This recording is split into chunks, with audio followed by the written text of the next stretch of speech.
صلی اللہ علیہ وسلم نے یہاں خاص 3 فرشتوں کا نام لیا: جبرائیل، میکائیل اور اسرافیل۔ مختلف اقوال ہیں کہ ان ملائک میں افضل کون ہے، لیکن جمہور اور میجورٹی جو امت کی ہے ان کا اوپینین اور موقف یہ ہے کہ ملائک میں سب سے افضل اور جو ہائی اسٹیٹس والے ہیں اور بلند مقام والے ہیں وہ سیدنا جبریل علیہ السلام ہے۔ اور اس کا ریزن یہ ہے، اس کی علت یہ ہے کہ سیدنا جبریل علیہ السلام خادم انبیاء بھی ہے اور حامل وحی انبیاء بھی ہے۔ سیدنا آدم علیہ السلام سے لے کر ہمارے اور آپ کے حبیب صلی اللہ علیہ وسلم تک انبیاء کی بارگاہ میں حاضر ہونے والے اور وحی لانے والے اور بار بار ان کی زیارت کرنے والے، بار بار ان کی زیارت سے مشرف ہونے والے سیدنا جبریل علیہ السلام ہے۔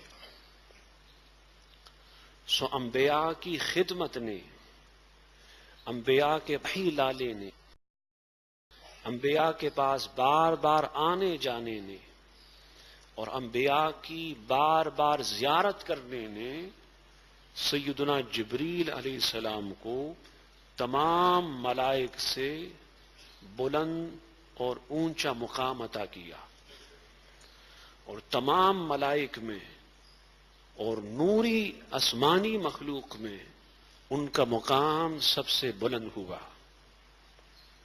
یہ فیض ہے انبیاء کی زیارت کا، ان کے دیدار کا، ان کی خدمت کا اور ان کے پاس بار بار آنے جانے کا۔ اس کے بعد مقام ہے سیدنا میکائیل علیہ السلام کا، اور ریزن اور علت اس کی یہ ہے کہ سیدنا میکائیل علیہ السلام کے ذمے رزق اور روزی تقسیم کرنا، یہ ان کی ڈیوٹی ہے، ان کا فریضہ ہے۔ اس کے بعد پھر مقام ہے سیدنا اسرافیل علیہ السلام کا کہ وہ اللہ کے لوح محفوظ میں جو راز ہیں، جو ڈیوائن سیکریٹس ہیں، اس کے امین ہیں، اس کو جاننے والے ہیں۔ تو چونکہ وہ اسرار الہی، ڈیوائن سیکریٹس کے امین ہے، اس لیے ان کا مقام ہے۔ پھر چوتھے نمبر پر حضرت عزرائیل علیہ السلام کا مقام ہے، جو ارواح قبض کرتے ہیں، انسانوں کی اور حیوان کی ارواح قبض کرنے والے ہیں۔ سیدنا عزرائیل کا مقام آتا۔ سو اس لیے حضور علیہ السلام نے اس دعا میں خاص حضرت جبرائیل، پھر حضرت اسرافیل اور پھر حضرت عزرائیل اور ان کا میکائیل اور اسرافیل کا نام لیا۔ 3 نام لیے حضور علیہ السلام نے: جبرائیل علیہ السلام، میکائیل علیہ السلام اور اسرافیل علیہ السلام۔ اس کے بعد حضور نے فرمایا فاطر السماوات والارض۔ فاطرہ کا مطلب خلقہ، اللہ پاک نے پیدا کیا، کریٹ کیا۔ فاطر السماوات والارض، زمینوں کو پیدا کرنے والے اور آسمانوں کو پیدا کرنے والے۔ فاطر کا معنی خالق، کریٹر، پیدا کرنے والا۔ اب حضور علیہ السلام نے ان کا تذکرہ کیا، فاطر السماوات، اور پھر زمین کا تذکرہ کیا، والارض، پیدا کرنے والے آسمان اور زمین کے۔ آسمان کا تذکرہ پہلے اس لیے فرمایا کہ آسمان فیض دینے والا ہے اور زمین فیض لینے والی ہے۔ اللہ کی جو برکت ہے اور بلیسنگ ہے، ڈیوائن بلیسنگ، آسمان اس کے لیے ایک ذریعہ ہے، کیونکہ فیض جب اترتا ہے اللہ کی بارگاہ سے تو آسمان کے تھرو اتر کر زمین تک آتا ہے۔ تو آسمان کا تذکرہ پہلے اس لیے کیا کہ آسمان فیض دینے والا ہے اور زمین فیض لینے والی ہے، اور فعلا پہلے ہوتا ہے بنسبت فیض لینے والے کے۔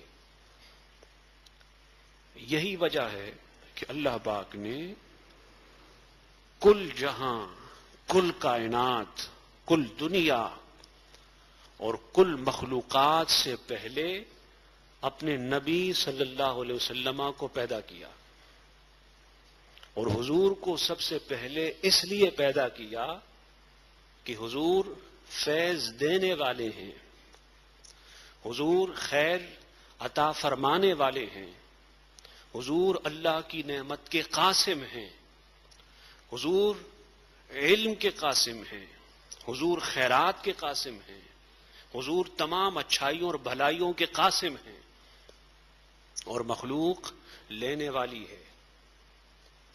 سو حضور کو چونکہ فیض دینے والا بنانا اس لیے پہلے پیدا کیا، اور مخلوق چونکہ فیض لینے والی ہے اس لیے مخلوق کو بعد میں پیدا کیا۔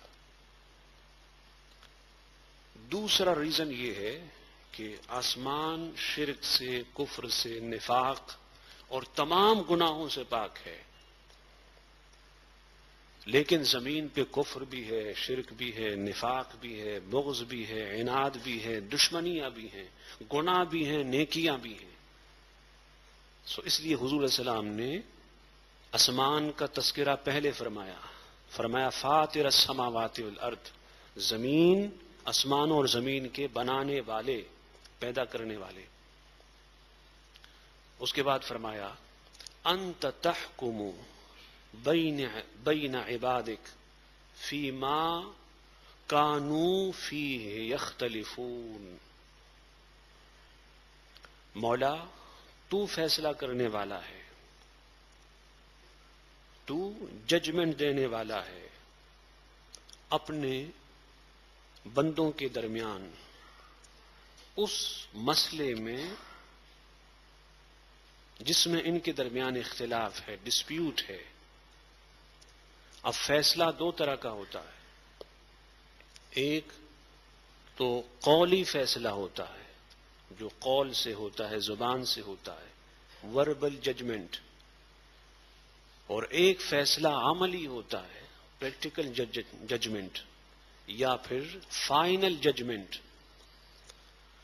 تو فیصلے دو ہیں، ایک فیصلہ وہ ہے جو دنیا میں ہو گیا، وہ اللہ کا قولی فیصلہ ہے، اللہ نے انبیاء کو بھیجا، رسولوں کو بھیجا، انسان کو خیر اور شر کے دونوں راستے پورا ول اور اختیار دیا، اور ایک فیصلہ وہ ہے جو قیامت کے دن ہوگا، جب میدان حشر بپا ہو، ایک فیصلہ اس دن ہوگا۔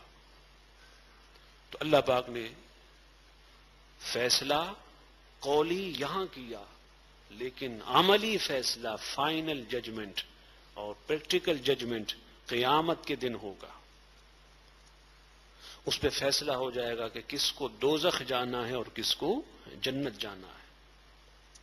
پھر حضور علیہ السلام نے فرمایا وَاهْدِنِي لِمَا اُخْتُلِفَ فِيهِ مِنَ الْحَقِّ، کہ مولا مجھے ہدایت دے، مجھے حق کی ہدایت دے، مجھے حق کی گائیڈنس دے ان تمام باتوں میں جس میں لوگوں کا اختلاف ہے، جس میں لوگوں کا ہے، یعنی جو بھی ڈسپیوٹڈ میٹر ہے اور مختلف فی مسئلہ ہے، مجھے حق کی ہدایت دے اور میری رہنمائی فرما تاکہ میں حق کو پا سکوں۔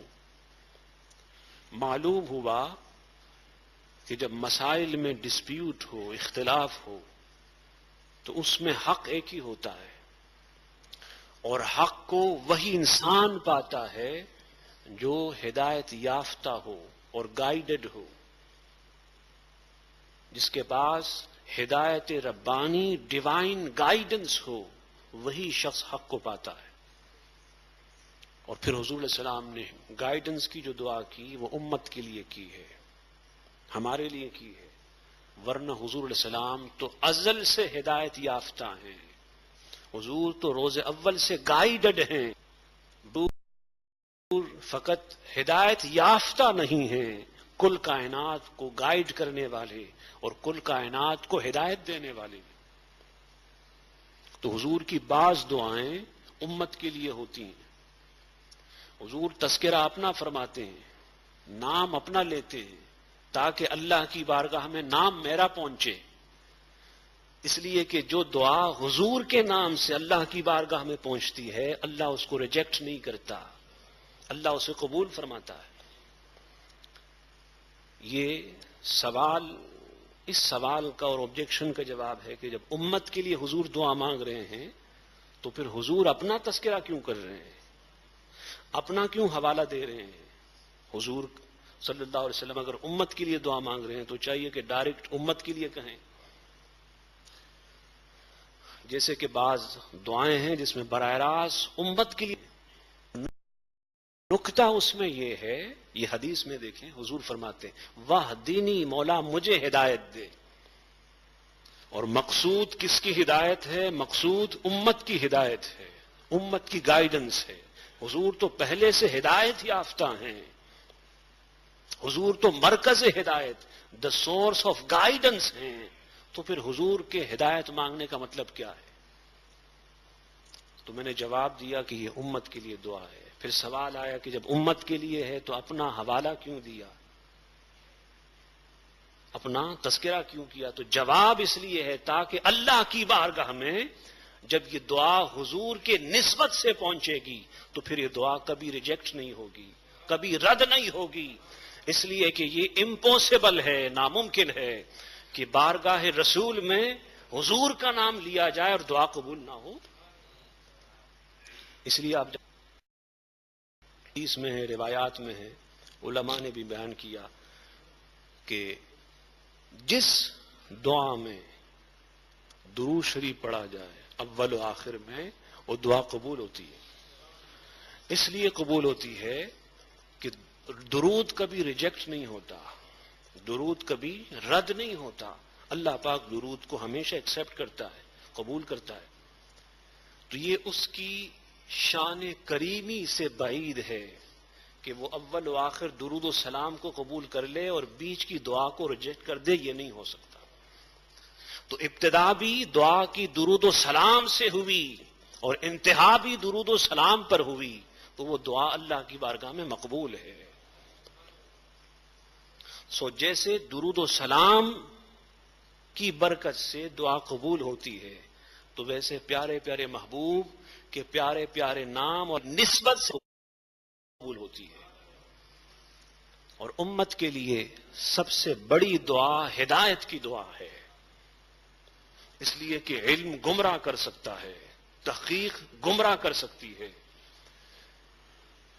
اس لیے کہ انسان کی ذہانت، اس کی فطانت، اس کی قابلیت، اس کی اہلیت کی بنیاد پہ وہ گمراہ ہو سکتا ہے۔ ضروری نہیں کہ ہر صاحب علم حق کو بھی پالے، ضروری نہیں کہ ہر صاحب علم ہدایت یافتہ بھی ہو، ضروری نہیں کہ ہر صاحب علم حق تک پہنچنے والا بھی ہو، ضروری نہیں کہ ہر صاحب علم کی رسائی حق تک بھی ہو۔ ایسا ہوتا علم سے ہدایت ملتی اور علم سے نجات ملتی تو شیطان کبھی گمراہ نہ ہوتا۔ شیطان کے پاس بھی علم ہے اور 18 اس کے پاس، سما نے لکھا، 18,000 علوم ہیں اس کے پاس، لیکن علم نے نہ اس کو ہدایت دی، نہ علم نے اس کو نجات دی۔ علم سے نہ وہ ہدایت یافتہ ہوا، نہ نجات یافتہ ہوا۔ اس لیے حضور علیہ السلام امت کے لیے فرما رہے ہیں، دعا مانگ رہے ہیں کہ مولا جب ان کا اختلاف ہو جائے، جب ان کا اختلاف ہو جائے تو ان کو اسی بات کی ہدایت دینا جو حق ہے، جو حق ہے، جو سچ ہے، جو صحیح ہے۔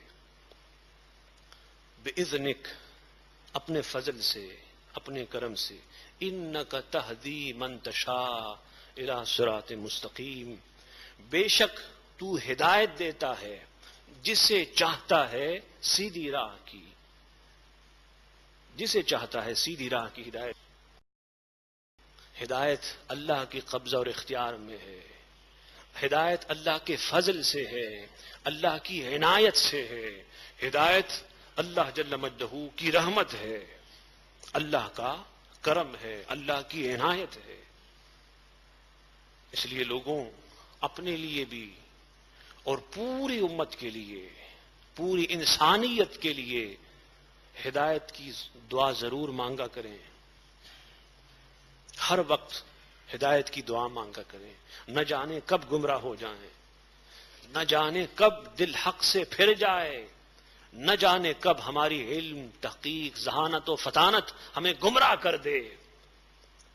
اس لیے ہر وقت انسان کو چاہیے کہ وہ اللہ سے سائل ہدایت ہو، طالب ہدایت ہو، اور اللہ کی بارگاہ میں ہر وقت ہدایت کی بھیک مانگتا رہے، ہدایت تلاش کرتا رہے، اور اللہ کی بارگاہ میں ہر وقت دعائے ہدایت کے لیے ہاتھ اٹھاتا رہے۔ اور امتیوں کتنے خوش نصیب ہو، تم راتوں کو سوتے رہتے ہو اور تمہارے نبی راتوں کو اٹھ کر تمہارے لیے دعائیں مانگا کرتے تھے۔ پیغام یہ دے رہا ہوں کہ جس نبی نے رات کی تنہائیوں میں تمہیں یاد رکھا، جس رسول نے رات کے اندھیروں میں تمہیں یاد رکھا، جو رسول رات کے اندھیروں تاریکیوں میں تمہیں نہ بھولا، نادان امتیوں تم بھی رات کی تنہائیوں میں اس نبی اور رسول کو کبھی نہ بھولنا، اس نبی اور رسول کو کبھی نہ بھولنا، بلکہ تمہاری راتوں میں درود و سلام کا نور ہو، تمہاری راتوں میں درود و سلام کی روشنی ہو، تمہاری راتوں میں تاجدار کائنات کا حسین تذکرہ ہو، تمہاری راتوں میں حضور علیہ السلام کے پیارے پیارے نام کا ورد اور وظیفہ ہو۔ حضور کے نام صلی اللہ علیہ وسلم کا وظیفہ ہر رات میں کیا کریں، رات کی تنہائیوں میں، رات کے اندھیروں میں، رات کی خلوتوں میں حضور کا نام لیا کریں، اس لیے کہ یہ نام سکون ہے، یہ نام اطمینان ہے، یہ نام چین ہے، یہ نام ہدایت ہے، یہ نام ہدایت ہے، یہ نام انعام ہے، یہی نام اللہ کا فضل و احسان ہے۔ اللہ کی بارگاہ میں دعا گو ہوں کہ اللہ پاک حضور السلام سے ہمیں والہانہ عشق اور والہانہ عقیدت، والہانہ محمد اور الفت نصیب فرمائے۔ وما علینا الا البلاغ۔